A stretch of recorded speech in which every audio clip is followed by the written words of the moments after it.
Tony Gonzales was not supposed to be a problem for Republicans. When he first ran for Congress in Texas's 23rd district, he had the kind of background Republican voters usually love. He served 20 years in the Navy, worked in intelligence, deployed overseas, and would eventually represent a massive Texas border district stretching from San Antonio towards El Paso. In 2020, Donald Trump endorsed him for that race. Trump called Gonzales strong on the economy, strong on life, and strong on the Second Amendment. That endorsement helped him win a tough Republican primary, then win a general election that Democrats thought they could flip. So when Tony Gonzales got to Washington in 2021, Republicans expected a conservative border hawk. But very quickly, the base started noticing something. Tony Gonzales was not acting like a Trump-endorsed Republican. He was acting like the next Will Hurd, and if you remember Will Hurd, that tells you everything you need to know. Hurd was the moderate anti-Trump Republican who held that same seat before Gonzales, and before long, Gonzales started following the same path. The first big warning sign came after January 6th. Gonzales voted against impeaching Trump, so at first it looked like he was still with the party. I just got done voting on impeachment. I was a no on impeachment.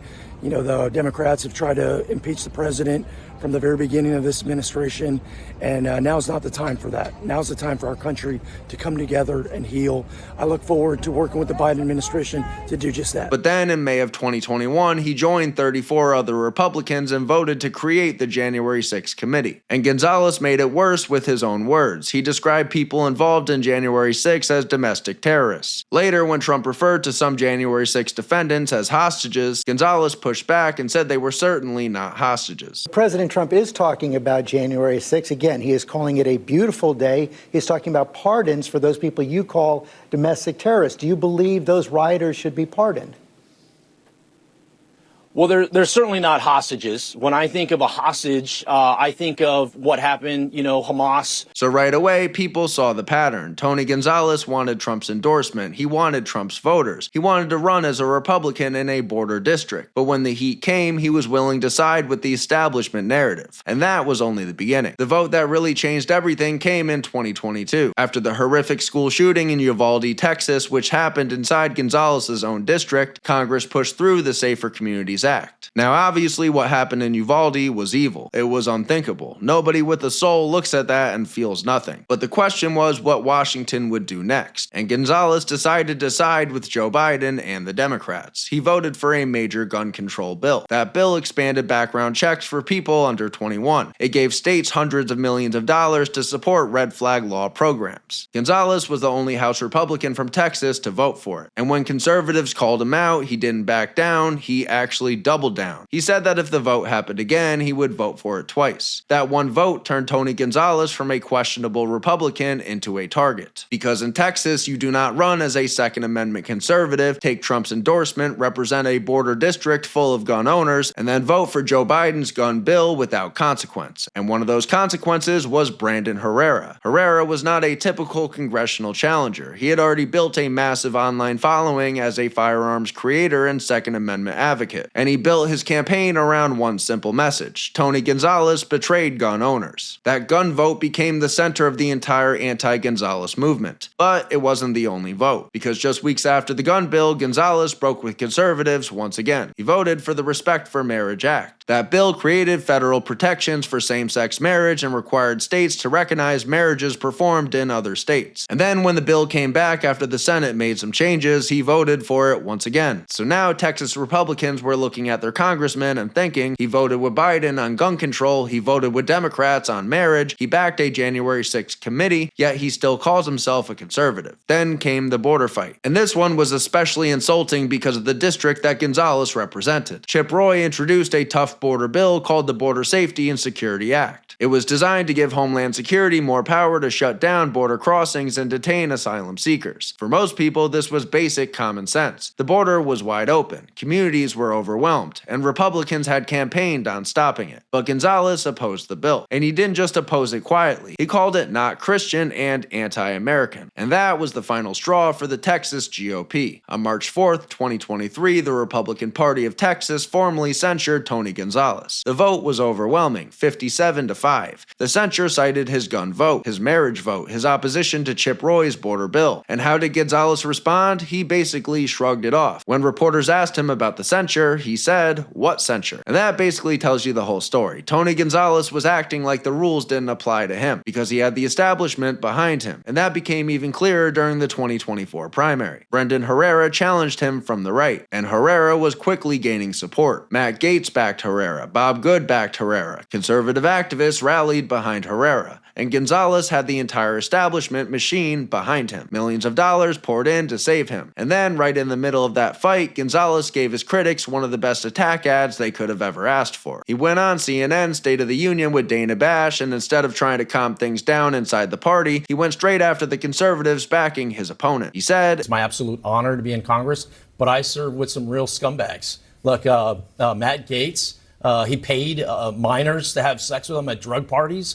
Bob Good endorsed my opponent, a known neo-Nazi. These people used to walk around with white hoods at night. Now they're walking around with white hoods in the daytime." Even Dana Bash seemed stunned, because this was not a Democrat saying it. This was a Republican congressman going on CNN and comparing conservatives in his own party to Klansmen. And that moment told Republican voters everything they had already suspected. Tony Gonzales didn't just disagree with the Freedom Caucus, he hated them. He hated the people fighting the establishment. He hated the people backing his primary opponent. And he was willing to go on CNN and hand Democrats a talking point if it helped him survive. But somehow, he did survive. Barely. The 2024 runoff between Gonzales and Herrera became one of the most expensive Republican House primaries in the country. Over $5 million was spent on TV ads. Establishment groups dumped tons of money into the race. And after all that, Tony Gonzales only survived by 354 votes. That alone should have been a warning sign. Tony Gonzales had not won back the base. He had only escaped it. And for a little while, it looked like he had gotten away with it. He won the general election easily in November 2024. He went back to Congress and eventually prepared to run again. And in December 2025, Donald Trump even endorsed him for re-election again. Trump posted that Gonzales had his complete and total endorsement. But what Trump and most of his voters did not know at the time was that a much darker story was about to explode into public view. A story involving one of Gonzales' own staffers. Her name was Regina Santos Aviles. She was 35 years old. She was married. She had a young son. And she worked as Gonzales' regional director in Uvalde. And that was an important job. Uvalde was not just any city in the district. It was the city still dealing with the trauma of the Robb Elementary School shooting. And Regina was one of the people working inside Gonzales' district operation. According to reporting and messages reviewed by multiple outlets, Gonzales had a sexual relationship with her while she was his subordinate. That mattered because House rules forbid members of Congress from having romantic or sexual relationships with staffers who work for them. The two exchanged text messages that would later go public, and they were quite graphic. In one exchange, Gonzales reportedly asked her for a sexy pic, among other things. At one point, Regina wrote, "This is going too far, boss." Later, another message surfaced where Regina allegedly told a coworker, "I had an affair with our boss and I'm fine. You will be fine." That became one of the key pieces of evidence that the affair even happened. Then her husband found out. In June 2024, Adrian Aviles reportedly discovered the messages and sent a message from his wife's phone to members of Gonzales' staff saying he was filing for divorce because of her ongoing affair with their boss. After that, according to people around her, Regina's life started falling apart. Her marriage was broken. Her workplace situation was under scrutiny. Former colleagues later said she was depressed, and at least one person reportedly raised concerns about her mental health to Gonzales' office. Then, unfortunately, in September 2025, Regina died by suicide. She was found critically burned at her home in Uvalde and later died in the hospital. At first, Gonzales denied that he even had an affair with her. Are those text messages, are they accurate? Are those real text messages? I'm not going to resign. I work every day for the people of Texas. Did you carry it?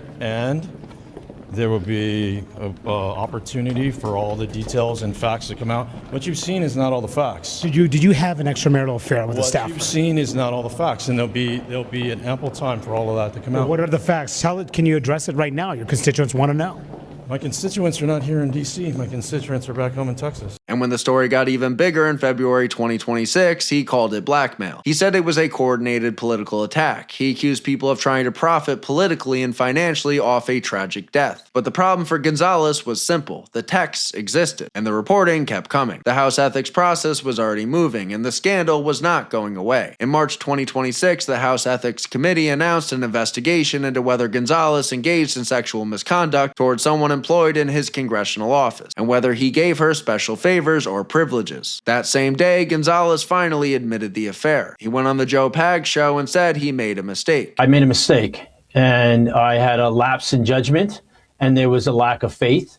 And I take full responsibility for those actions. I've asked God to forgive me, which he has. But by then, the political damage was done. The man who had called the story false was now admitting there had been an affair. And then came another allegation. In April 2026, a second former staffer came forward. This woman had worked as a political director on Gonzales' 2020 campaign. She accused him of sending explicit text messages and continuing after she asked him to stop. According to the reporting, at one point he allegedly wrote that 47 no's was about his limit. Soon enough, Republicans began calling for him to resign. Lauren Boebert simply said, resign. Nancy Mace said Regina was gone, her son was growing up without a mother, and Tony Gonzales was acting like nothing happened. House Republican leadership urged Gonzales to end his re-election campaign, and that's exactly what he did. After the March primary forced him into another runoff with Brandon Herrera, Gonzales dropped out. That made Herrera the Republican nominee. The establishment had spent millions to save Tony Gonzales in 2024, but in 2026 they could not even save him from himself. By April, members of Congress were preparing an expulsion effort, and before the House could vote, Tony Gonzales resigned. His resignation took effect on April 14, 2026. Days later, the House Ethics Committee ended its investigation because Gonzales was no longer a member of Congress. That means the full findings may never be released. And just like that, his congressional career was over. Thank you for watching.